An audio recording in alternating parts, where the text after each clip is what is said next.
The sheikh stopped walking. The entire boardroom froze. 20 executives in tailored suits, financial reports spread across the marble table, projections glowing on wall-mounted screens. Everyone expected him to address the room. Instead, his eyes drifted past them, past the charts, past the leather chairs, to the corner by the door, where she stood, holding a mop. Her eyes dropped immediately, but it was too late. He'd already seen something in the way she'd looked at the screen for just a fraction too long. Something none of them had noticed. And in that moment, everything they thought they knew about power was about to shift. Her name was Salma, 52 years old, Egyptian. She'd been cleaning the Al-Zahrani Holdings Tower in Riyadh for nearly 8 years.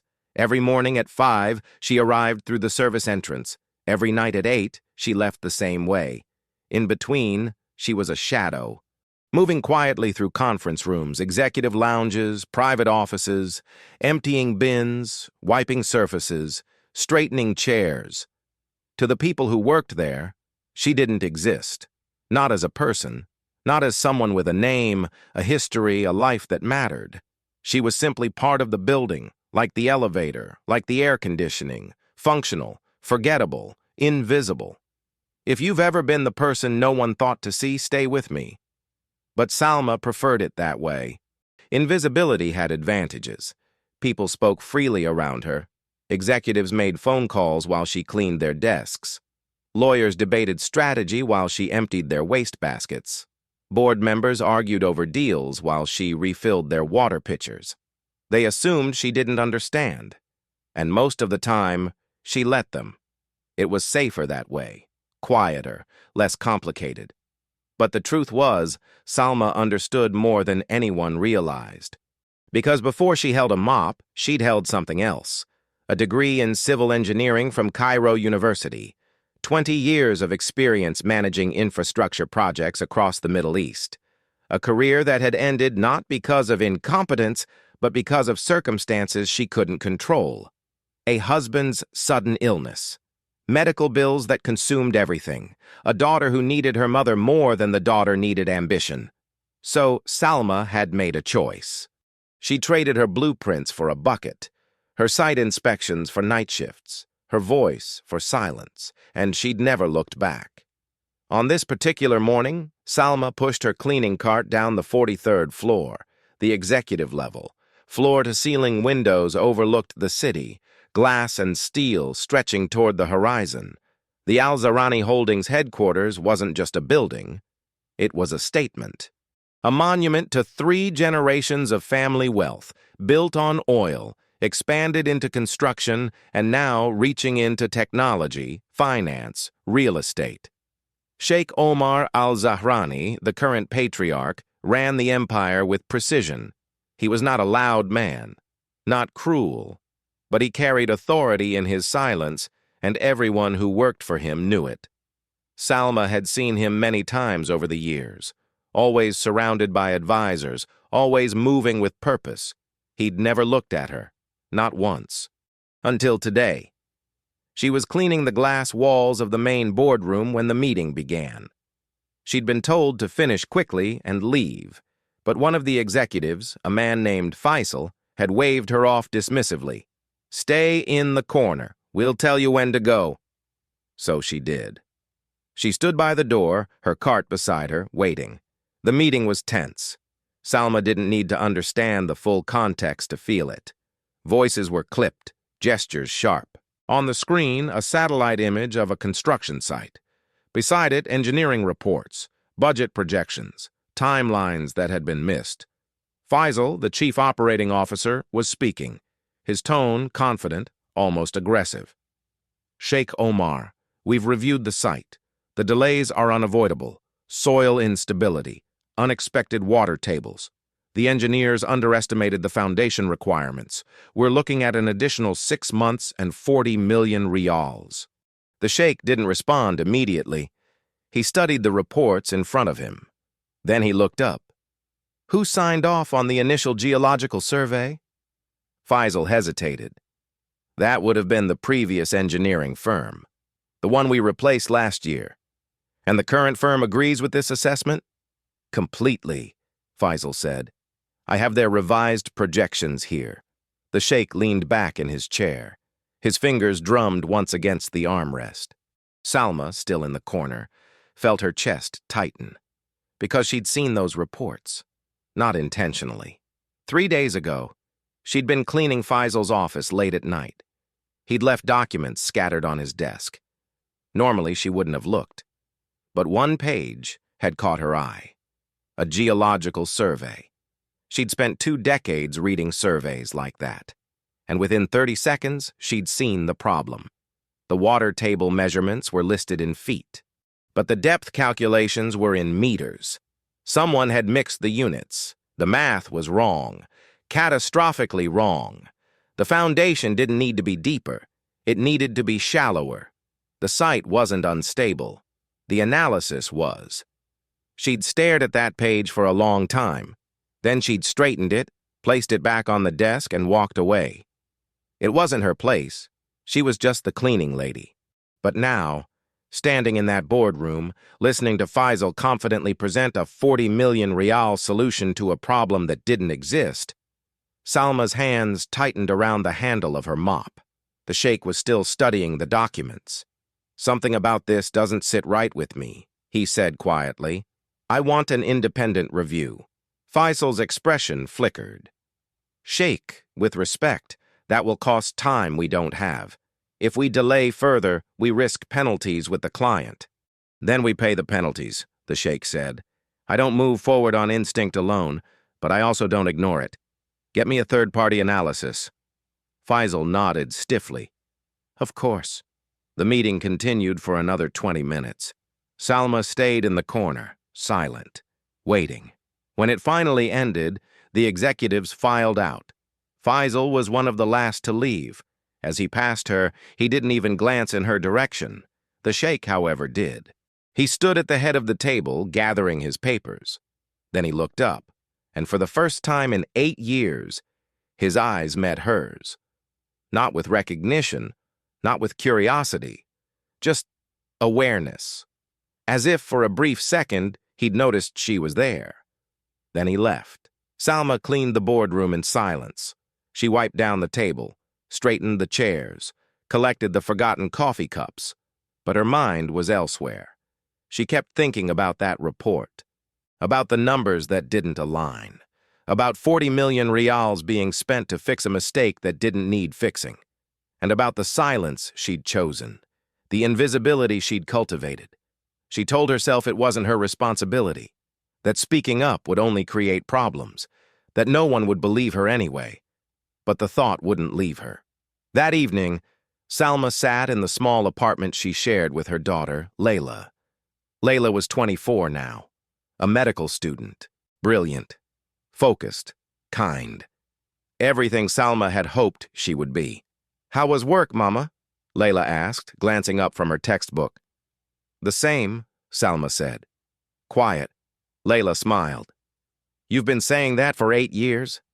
One day something interesting has to happen.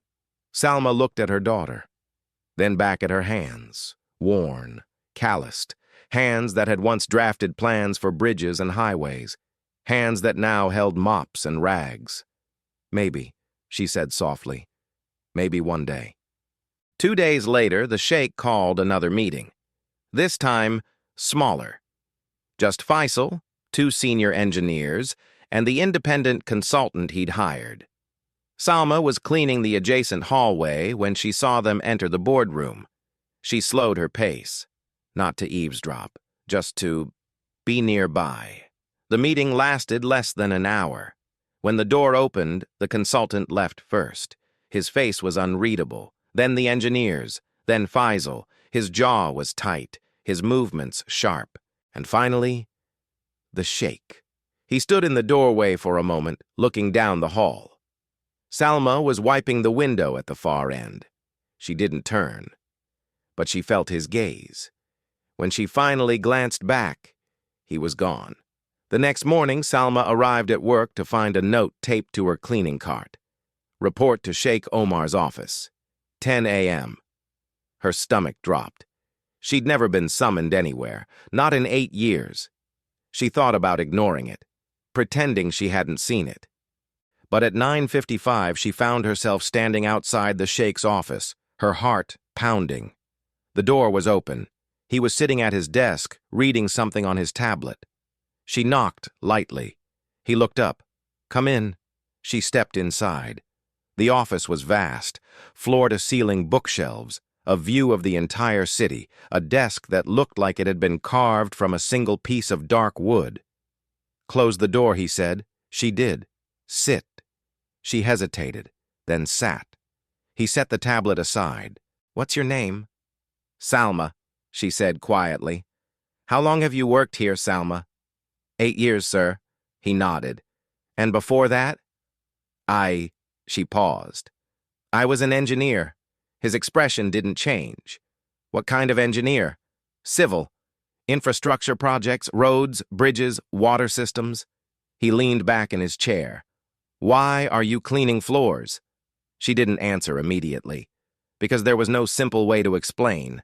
Because life had taken everything she'd built and dismantled it piece by piece. Because sometimes survival meant letting go of who you used to be. "I needed stable work," she said finally. This was available. He studied her for a long moment. Then he slid a piece of paper across the desk. "Do you recognize this?" She looked down. It was the geological survey.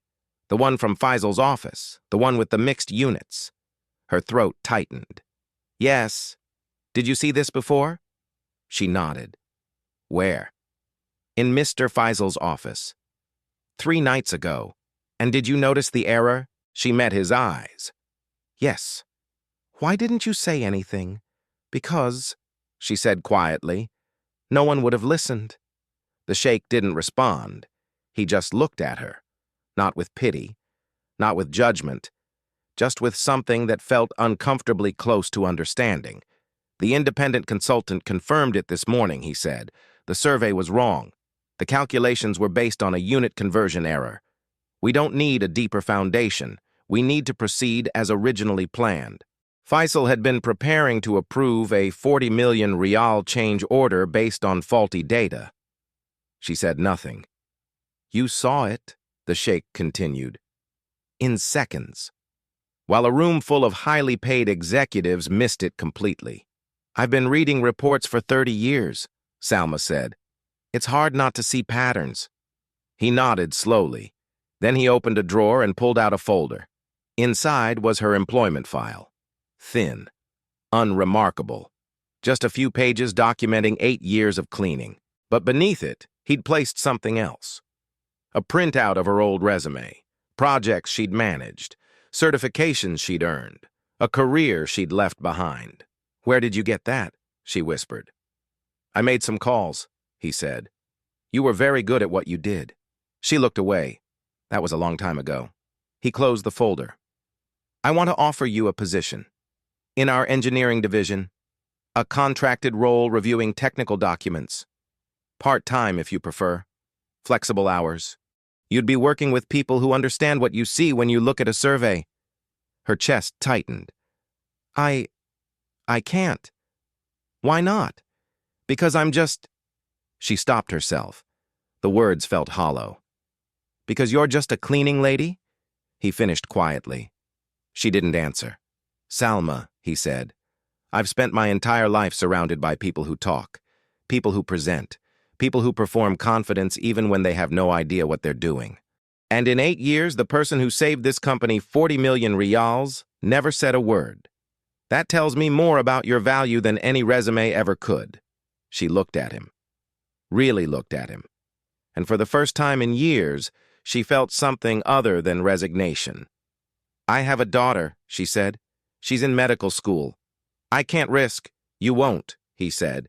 "This isn't charity, it's strategy. I need people who see what others miss. People who care more about being right than being noticed." She took a slow breath, then nodded. "I'll try." "Good," he said. "Start Monday." That evening, Salma told Layla. Her daughter stared at her, speechless. "Mama," she finally said. "You're going back?" "Not back," Salma said. "Forward."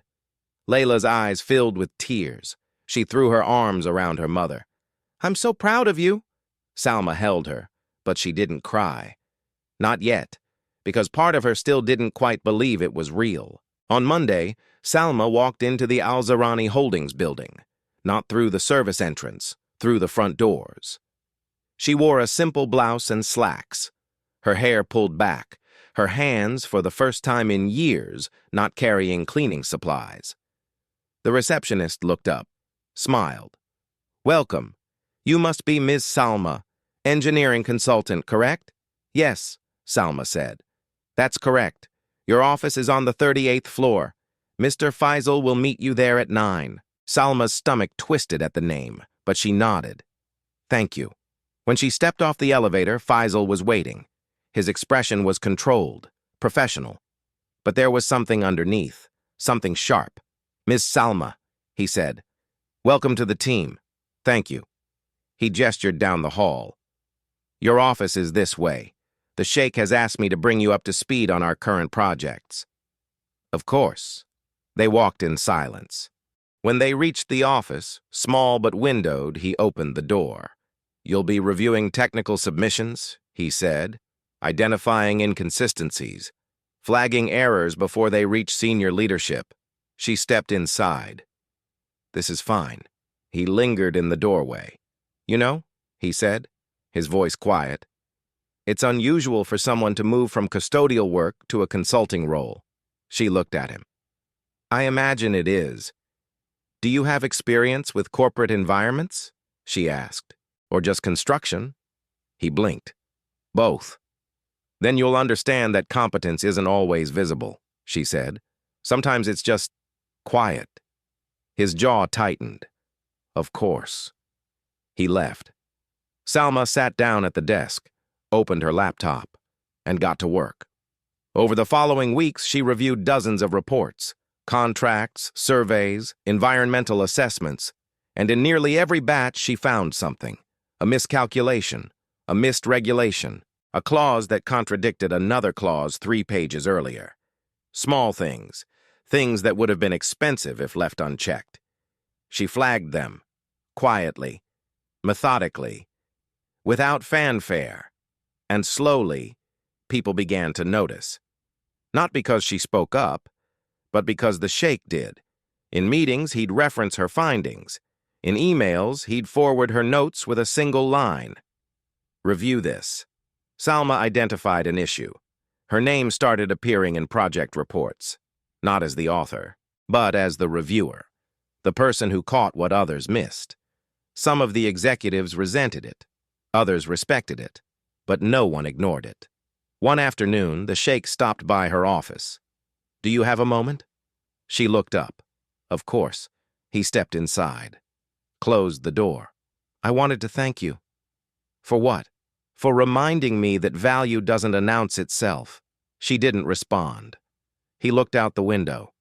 "When I was younger, my father told me something I didn't fully understand. He said, 'The people who see the most are often the ones we overlook.' I thought he meant we should pay attention, but that's not what he meant. He meant we should stop assuming that silence equals ignorance." She nodded slowly. "Your father sounds wise." "He was," the Sheikh said, "and he would have liked you." He turned to leave, then paused. "Salma?" "Yes?" "You don't have to stay quiet anymore." "You never did."